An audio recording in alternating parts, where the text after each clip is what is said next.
نبی رحمت صلی اللہ تعالیٰ علیہ وسلم ارشاد فرماتے ہیں، دنیا میں 4 شخص ایسے ہیں کہ جن کو جنت میں جانے سے کوئی شے نہیں روک سکتی۔ نبی رحمت نے ارشاد فرمایا کہ اے حضرت عمر، اگر دنیا میں لوگوں کا سست پڑ جانے کا اندیشہ نہ ہو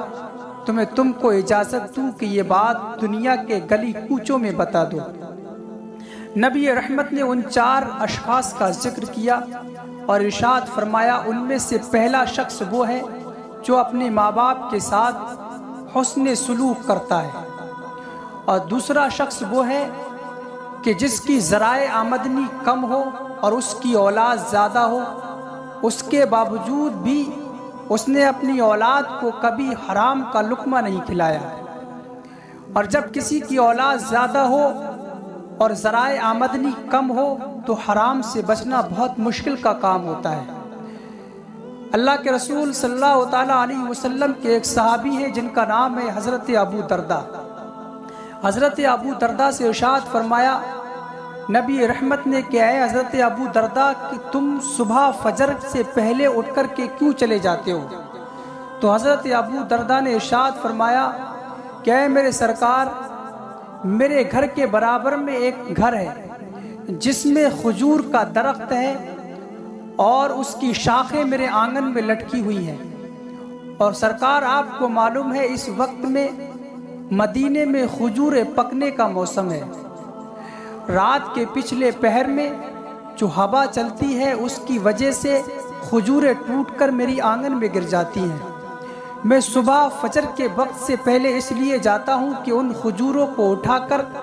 واپس اس کے گھر میں پھینک دوں، اس لیے کہ میرے گھر کا کوئی بچہ ان کھجور کو اٹھا کر کے اپنے منہ میں نہ ڈال لے۔ امام حسین رضی اللہ تعالیٰ عنہ کا بچپن کا زمانہ تھا۔ اس وقت میں امام حسین مسجد نبوی میں آئے، وہاں سرکار تشریف فرما تھے اور ایک جانب صدقے کی کھجوروں کا ڈھیر لگا ہوا تھا۔ امام حسین دوڑ کے آئے، کھجور کو اٹھایا، اپنے منہ میں ڈال لیا۔ نبی رحمت دوڑ کر کے گئے، سرکار نے اپنی انگلی کو ڈال کر امام حسین کے حلق سے کھجور کو باہر نکال لیا۔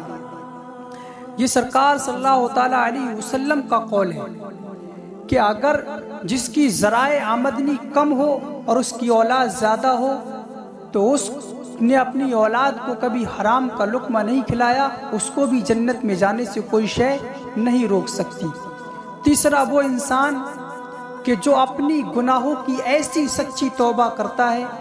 کہ جس طریقے سے بھینس کے تھن سے نکلا ہوا دودھ اس کے تھن میں واپس نہیں جا سکتا، اسی طریقے سے گناہ کرنے والا انسان اپنے گناہ سے توبہ کرنے کے بعد گناہ کے راستے پر دوبارہ نہیں جا سکتا، ایسے شخص کو بھی جنت میں جانے سے کوئی شے نہیں روک سکتی۔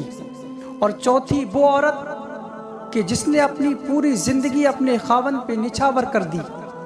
اور جب اس کا انتقال ہوا تو اس صورت میں ہوا کہ اس کا شوہر اس سے راضی تھا، تو اس عورت کو بھی جنت میں جانے سے کوئی شے نہیں روک سکتی۔